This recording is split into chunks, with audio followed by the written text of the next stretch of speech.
पिछले कुछ दिन से सोशल मीडिया पे पूना का एक वीडियो वायरल हो रहा है, जिसमें एक कपल को, दंपति को बीच सड़क पे रिकवरी एजेंट्स के द्वारा बुरी तरीके से मारा पीटा जा रहा है। ब्रूटल अटैक है, एक जानलेवा हमला उनके ऊपर किया गया है।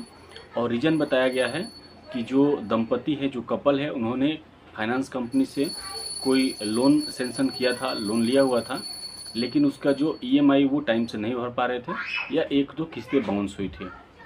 अब सोशल मीडिया पे, इंटरनेट की दुनिया में इस बात पे बहस छिड़ी हुई है कि क्या अगर कोई भी व्यक्ति लोन लेता है,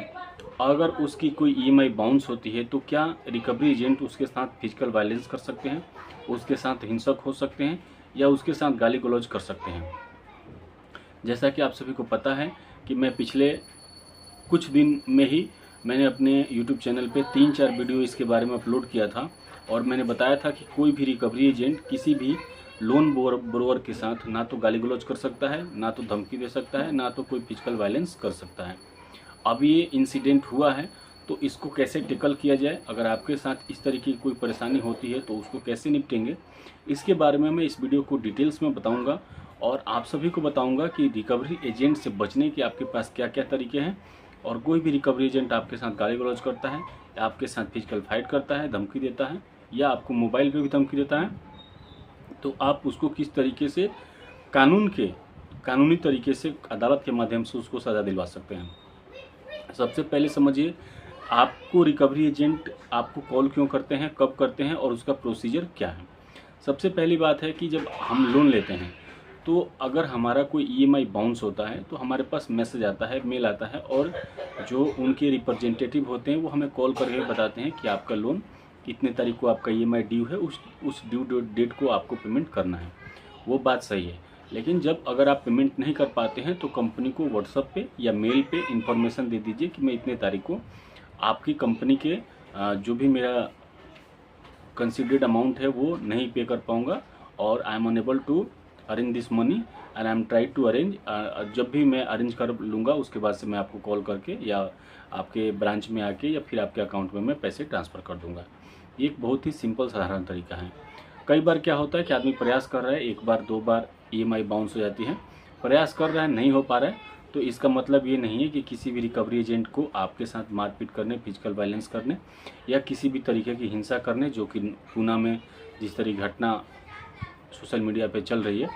वो देखने को मिल रहा है, उस तरीके का कोई भी राइट नहीं है। रिकवरी एजेंट आपको सुबह 10 से शाम को 7 बजे तक ही कॉल कर सकते हैं, उसके ऊपर भी वो हार्श नहीं हो सकते, किसी तरीके की गाली गलौज नहीं कर सकते हैं, कोई भी धमकी वो नहीं दे सकते हैं।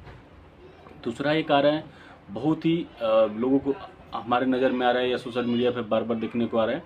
कि रिकवरी एजेंट बिना बताए लोन बोरोवर के घर चले जाते हैं, उसके कार्यस्थल पे चले जाते हैं, ऑफिस चले जाते हैं, और बीच सड़क पे भी घेर के कोई गाड़ी छीन लेता है, कोई गाली गलौज कर लेता है, कोई गाड़ी की चाबी छीन लेता है, और इस तरीके से इंसिडेंट होते हैं।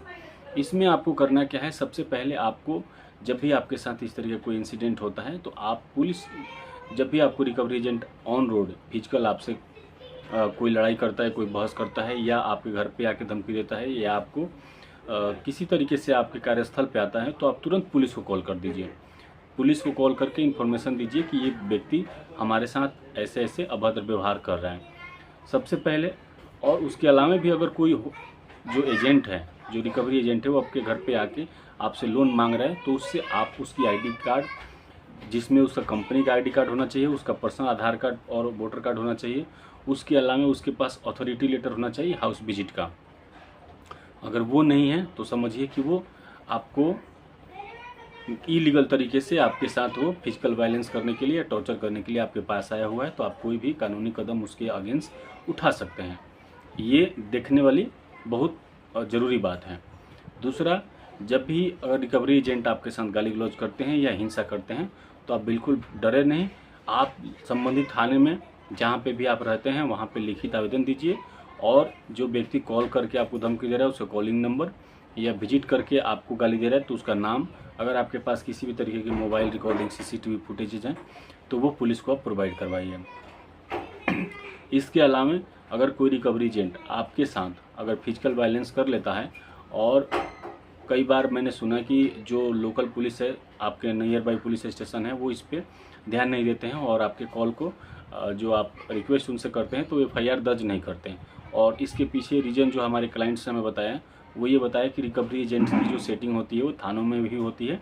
और रिकवरी एजेंट वहाँ पे पैसे पे करते हैं, फाइनेंस कंपनियाँ वहाँ पे थाने पे सेटिंग बना कर रखती है, इसलिए वो क्लाइंट्स के या ग्राहक के कंप्लेंट्स को नोट करने में आनाकानी करते हैं। तो उस सिचुएशन में आप सबसे पहले हमारे पास आ सकते हैं। जैसे लोग पूछते हैं कि इसमें डायरेक्ट कोर्ट से कैसे मुकदमा कर सकते हैं, तो उसके लिए मैं आपको बता दूंगा। मेरा व्हाट्सअप नंबर इस डिस्क्रिप्शन बॉक्स में रहेगा और मैं आपको बताऊंगा, आप इस पर मुझे कांटेक्ट करेंगे तो मैं आपको बताऊंगा कि आप डायरेक्ट कोर्ट से कैसे केस कर सकते हैं, उसके लिए क्या क्या डॉक्यूमेंट्स रिक्वायर्ड होता है और उसका क्या बेनिफिट होता है। तो सबसे पहले मैं यहीं पे बता देता हूँ कि अगर आप कोर्ट के थ्रू अपनी रिकवरी कंपनी के ऊपर, अपनी फाइनेंस कंपनी के ऊपर अगर आप कोई मुकदमा दायर करना चाहते हैं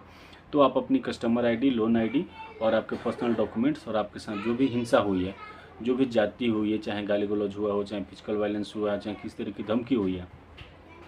तो अगर उसका मोबाइल कॉल रिकॉर्ड CDR वगैरह है, CCTV फुटेज है, कोई वीडियो रिकॉर्ड आपने किया हुआ है या कॉल रिकॉर्ड आपने किया हुआ है, तो उसको लेकर के आप हमें दे दीजिएगा और हम आपके बिहाफ पे उस संबंधित कंपनी को, जो भी फाइनेंस कंपनी है जहाँ से आपने लोन लिया है, उनको लीगल नोटिस भेजते हैं। लीगल नोटिस भेजने से ये होता है कि उनको हम ऑफिशियल बताते हैं कि तुम्हारे पर्सन के द्वारा हमारे साथ ऐसे ऐसे मिसबिहेव हुआ है, अगर तुम अपने आदत में सुधार नहीं ले आते हो तो हम कोर्ट में जाएंगे। मोस्टली क्या होता है कि जो फाइनेंस कंपनियां होती है उनके अपने लीगल एडवाइजर्स होते हैं, लॉ के एक्सपर्ट होते हैं, एडवोकेट्स उनके यहाँ होते हैं जो उनका परमानेंटली काम देखते हैं। तो उसमें क्या होता है कि वो हमें एक रिप्लाई लेटर भेजते हैं कि हमारा रिकवरी एजेंट नहीं था या था, हम आगे से ऐसी गलती नहीं करेंगे और हम पैसे को सेटलमेंट के लिए तैयार हैं। तो उसमें भी आप, उससे भी आपको राहत मिल जाएगी और आपको समय भी मिल जाएगा, आपको कोई इंटरेस्ट भी नहीं लगेगा। और सबसे आखिरी और लास्ट का रास्ता यही है कि हम आपके बिहाफ पे कोर्ट में केस दायर करते हैं और उसमें कंपनी को पार्टी बनाई जाती है, कंपनी को नोटिस दिया जाता है, कंपनी के जो डायरेक्टर होते हैं, जो MD होते हैं, वो वहाँ आते हैं और उनसे जवाब तलब किया जाता है। साथ ही कोर्ट कंसीडर करती है कि जिस भी व्यक्ति ने इस तरीके का कार्य किया है उसको कानूनी रूप से सज़ा दिलाई जाती है। और ये सिर्फ कहने की बात नहीं है, आजकल RBI ने भी अपने रूल्स को स्ट्रिक्ट किया हुआ है और जो कोर्ट हैं, NI एक्ट की जो कोर्टें हैं, वो भी इसको लेकर बहुत ही स्ट्रिक्ट हैं। क्योंकि आप सभी ने देखा होगा कि रिकवरी एजेंट से परेशान होकर के बहुत सारे लोगों ने बहुत ही सेल्फ हार्म वाले कदम उठाए हैं, स्टेप उठाए हैं, जिससे उनको व्यक्तिगत जीवन की क्षति हुई है और बहुत सारे लॉस हुए हैं और जो मेंटल टॉर्चर हुआ है वो भी बहुत डेंजरस लेवल पे हुआ है। तो इसलिए कोर्ट, पुलिस और लॉ हमारे साथ हैं, हम आपके साथ हैं। इसलिए बिंग लोन बोरोवर आप बिल्कुल किसी भी तरीके से कोई परेशान ना होइए, हम आपके साथ हैं। जब भी आपको कोई परेशानी आती है तो हमें कांटेक्ट कीजिए और हम आपकी पूरी सहायता करने के लिए तैयार हैं। किसी भी रिकवरी एजेंट से, किसी भी फाइनेंस कंपनी से आपको डरने की कोई आवश्यकता नहीं है। तो आशा करता हूँ कि आप सभी को मेरा ये वीडियो अच्छा लगा होगा। अगर अच्छा लगा है तो आप एक बार चैनल को जरूर सब्सक्राइब कीजिए, अपने लोगों के साथ शेयर कीजिए और साथ ही रात में मैं 8 बजे लाइव होता हूँ, तो आप मेरे लाइव को भी ज्वाइन कीजिए और हमें सपोर्ट कीजिए। धन्यवाद। जय हिंद।